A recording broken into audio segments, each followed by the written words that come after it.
rise to welcome the good news of our salvation.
The Lord be with you.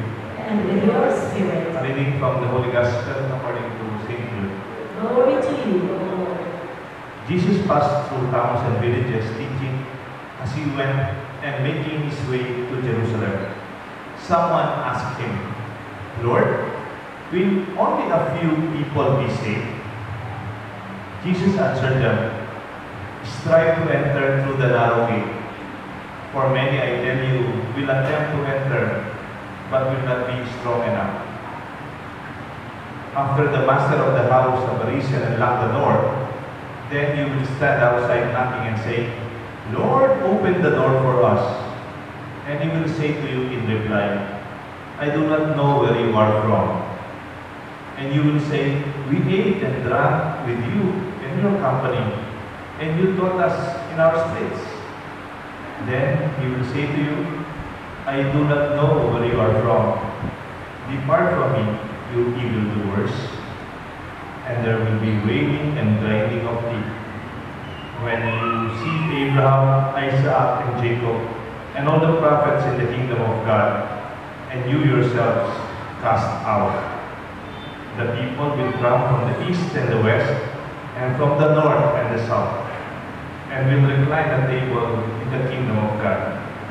And behold, some are last will be first, and some are first will be last. My dear brothers and sisters, the Gospel of the Lord. Praise to you, Lord Jesus Christ. The Son and the Holy Spirit. Amen. Magandang maulan na gabi sa inyong lahat po. Ang title po ng ating reflection, Last but not least. Because in the Gospel, talks about this old reflection.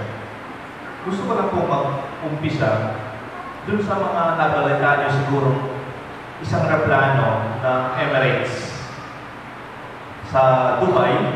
Naglanding siya sa Dubai.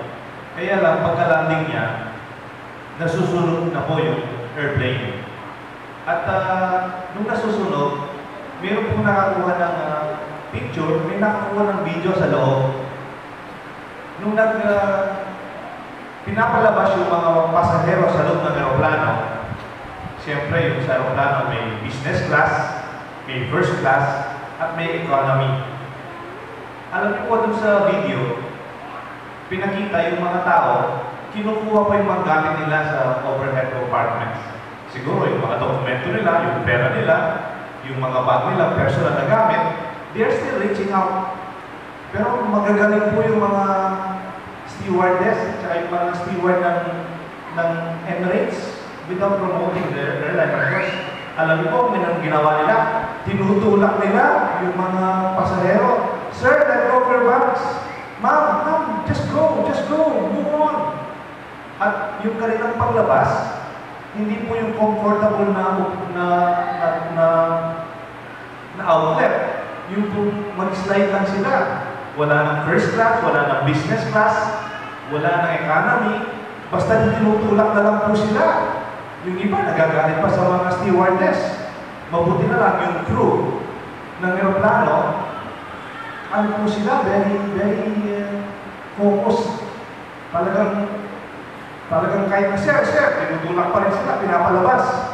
Alam po anong maganda? Pagkalabas lahat ng mga pasahero, sumabog po yung aeroplano.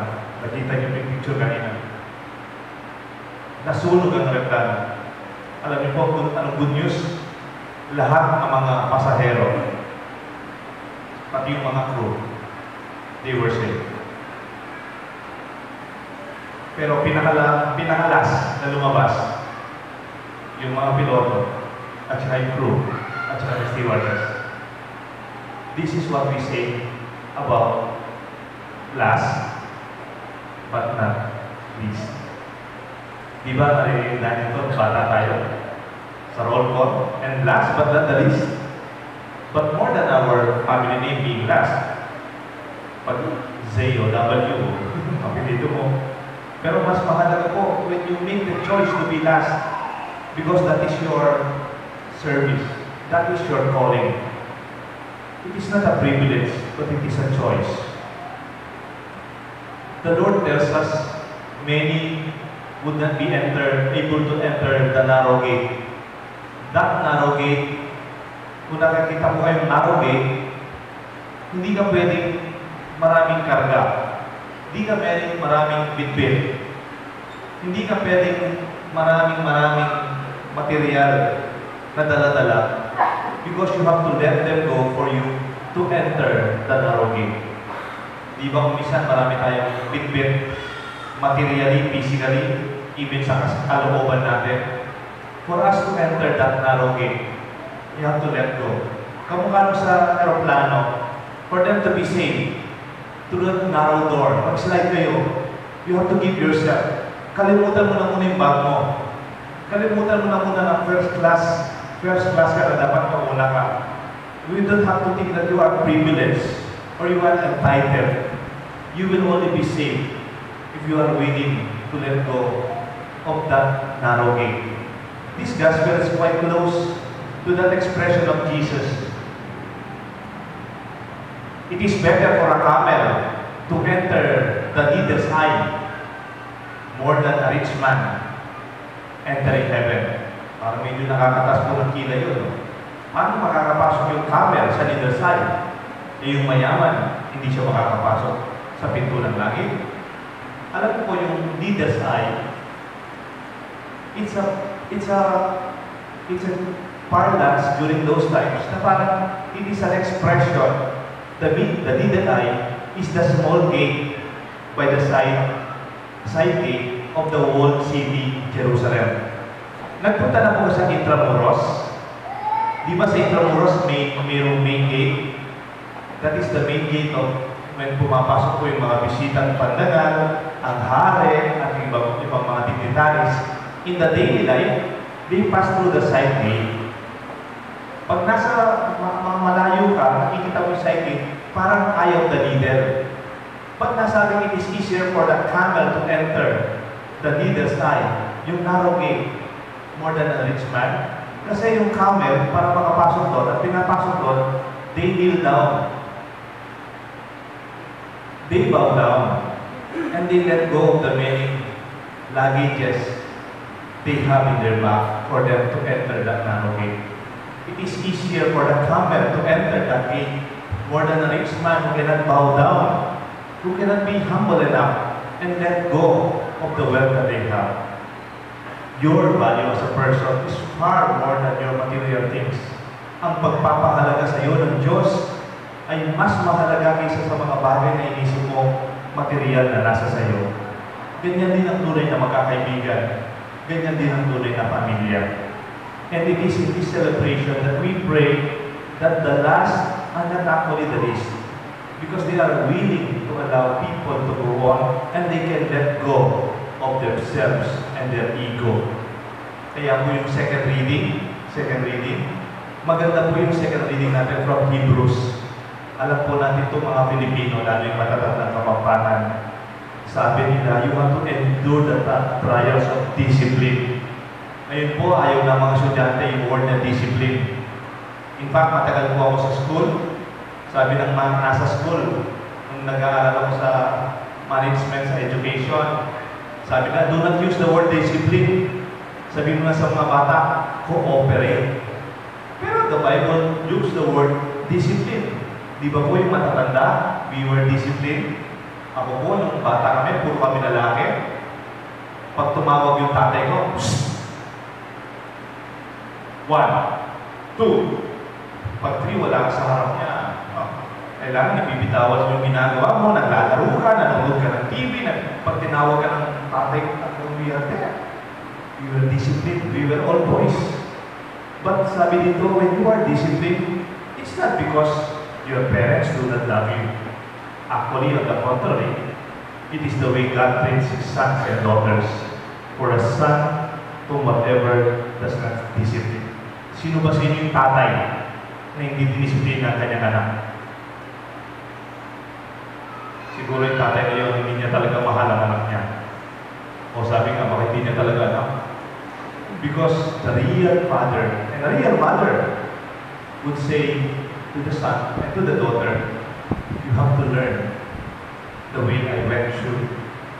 Yung mga nahirapan na pinagdaanan natin, pagdaanan din ninyo. That is the only way we could achieve. Alam niyo po, huwag po kayo magalit na yung kabataan. You cannot pursue in this world without a sense of discipline. Hindi pwede. Hindi po pwede. It sounds nice to be without discipline. But without it, you cannot really move forward. Alam po ng mga magulang yan, lalo na yung mga dumaan sa kahirapan. We were also disciplined by our own challenges in life. Ang gusto sabihin ng magsakripisyo at iwanan ang sarili mo para sa iba.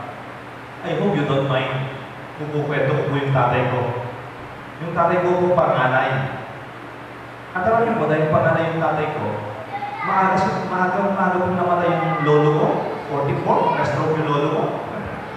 So, my lolo died, yung tatay ko po, grade 6. Yung kapatid niya, grade 5. Yung bunso, grade 4. High school pa lang po yung tatay ko, sabi niya, working student yan. Nagtatypist. So, sa kusina ng school. Nag-aral po siya, wala pong privileges. Hindi siya scholar, working student. Nakapag-college din po siya, working student. Mabuti na lang, presidente si makapag-alyatan. Nagipagtrabaho po sa mga government offices sa Manila. Hindi po siya typist. Sorry po, no? Working student din po siya sa Manila. Janitor sa mga square, at saka parang messenger sa mga government offices. Accountant po yung tatay ko, pero tinapos niya po yung accounting 8 years. Alam niyo po bakit? Kasi konti-konti lang yung tinukuha niya courses, subjects, kasi he has to work. Panganay pa naman po siya. And I realized that very experience, kahit wala na yung tatay nila, he was disciplined with the way of life that he lived. Kung minsan, di ba, overprotective tayo sa mga apo natin, ay, sustentuhan tayo. Ay, tayo pa sa akin. Ay, puta, may ako siya ka po. But you realize sometimes that's the only way they become tougher and stronger. Not because we want them to be living a difficult life, but that is the only way you can enter the narrow gate. You can afford to be last because you are disciplined. Pag may disiplina ka, pwede mong ipauna yung iba. Makikita nito, simple sa pagkain, sa lamesa. Di ba pag may disiplina yung anak, mauna na po kayo, mauna na po yung bisita. Ladies first, mauna muna si Lola. And then that kind of discipline is a choice that I want to be last because I want you to be first. And in the kingdom of God, that is what we celebrate. Di ba po, may expression yung mga Marines, no pain, no gain. Yung mga Air Force, no guts, no glory. Yung mga Army, no retreat, no surrender. Dito naman, yung mga security guards sa eskwelahan, no ID, no entry. Hindi ko na po yun. Hindi kasama po yun. Paano ba? Ito, kumisan, they want to gain, but they don't want pain. They want glory, but they don't have the guts. They want to achieve, but they are always retreating. And giving up. Minsan may kaibigan kami ni Atty. Bong, estudyante siya, malapit na mag-third year, magre-regular student na siya. Gusto niya mag-change ng course kasi mag-third year proper na. Napasin namin ni Atty. Bong, ayaw niyang mag-third year kasi, third year college, kasi yung mga major subjects, mas mahirap niya pag third year. Kaya nagsa-sidestep siya, but maybe, she can avoid the more difficult subjects. But we pushed her and told her, you can do it. Don't give up. Do not surrender. Do not retreat. You will never gain if you always give up. You know, that is the feast in heaven. When we do not give up with the things that we really work hard for. Pwede po akong magtanong sa inyo, kailan po yung piyesta ng langit?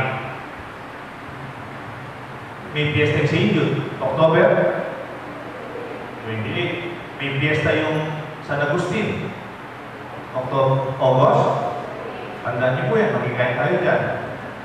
May fiesta po yung San Jose, Florida Blanca, May 1. May fiesta po yung San Fernando, May 30. Yeah, marami.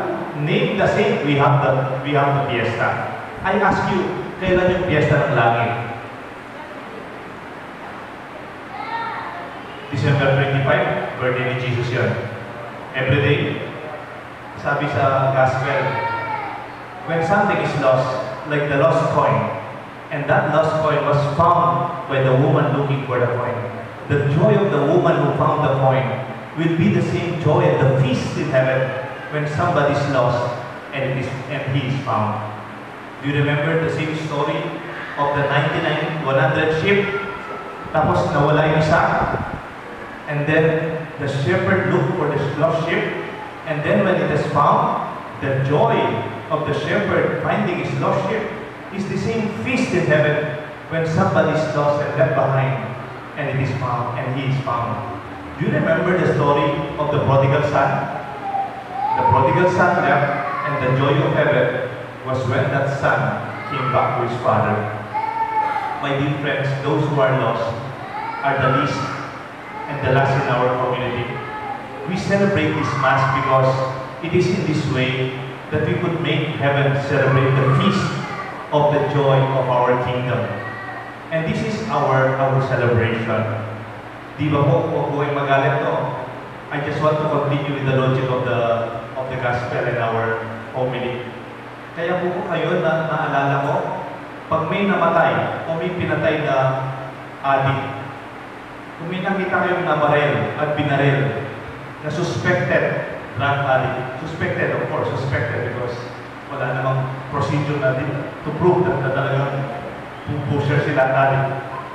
Do you think heaven would rejoice when those who are lost in our society are gone down? Siguro ang iba sa ating lipunan masaya, wala na sila. But I tell you, the heart of our God and heaven would not rejoice because these are the last, these are the least. These are the lost in our society. We are responsible. Our family, our society, our church, and our government, we are responsible for them. Pananagutan po natin sila sa Diyos at sa ating konsensya. We want this last to be first, even the lost and the least in our society. There's nobility and sublime strength in allowing the small and the weak to be first. Ang tunay na noble person are those people who can allow people to go first. Meron po akong recommend na sine sa inyo. 3 idiots. Yung 3 idiots po, yung isa hindi naman siya idiot talaga. Yung isa, genius siya. Magaling na magaling. But he decided to stay with the 2 idiots. Yung talagang hindi magaling. Kasama niya, nasa likod sila. He sits down with them, yung hindi magaling. Because he is first, and he decided to be last. Only to accompany his friends. Kung wala siya, siguro babagsak at mawawala at may iwan din sila. Try to see that movie. It is a good movie. Meron po akong kwento sa inyo. Minsan po, may aeroplano nagka-crash. Mamamatay po yung mga nasa aeroplano. 4 na lang po yung natira. Yung stewardess, yung matandang-matanda, senior citizen, yung pong magaling na negosyanteng mayaman na negosyante, at saka po isang batang maliit. Nauna po yung matanda, siyempre. Pauna natin yung matanda. Senior citizens first. Binigyan po ng parachute at tumalon na po yung matanda para masave. Ilan na lang po yung parachute? 2 na lang. Somebody must sacrifice. Siyempre, sa logic, di ba dapat mauna yung bata to save the child? Alam mo ginawa po ng negosyante? Alam mo yung negosyante yung parating inisip niya, sarili niya? Kinuha yung sa bata, sinuot niya, tumalon. Tapos, yung stewardess, sabi niya sa bata, take this parachute. I will be the last. It's okay. I want you to be safe. I will sacrifice. Tapos yung bata nakasmile. Don't worry. We still have 2 parachutes. Sabi nakita ng bata isa. I thought it was already taken by the businessman. No, that is my backpack. Sabi.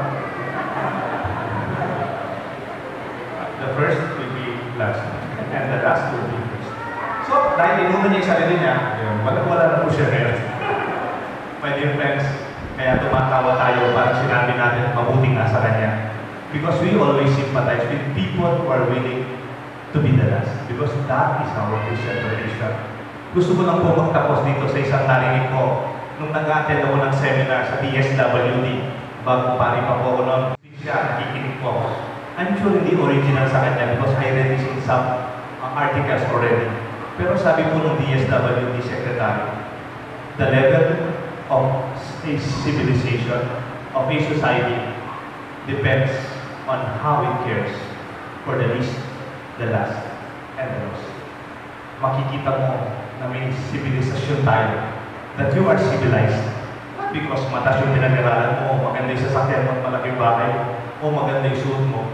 Our civilized life as persons and as society, even as a church, would always be seen on how we take care of the last. May God bless us all. The Father, the Son, and the Holy Spirit. Amen.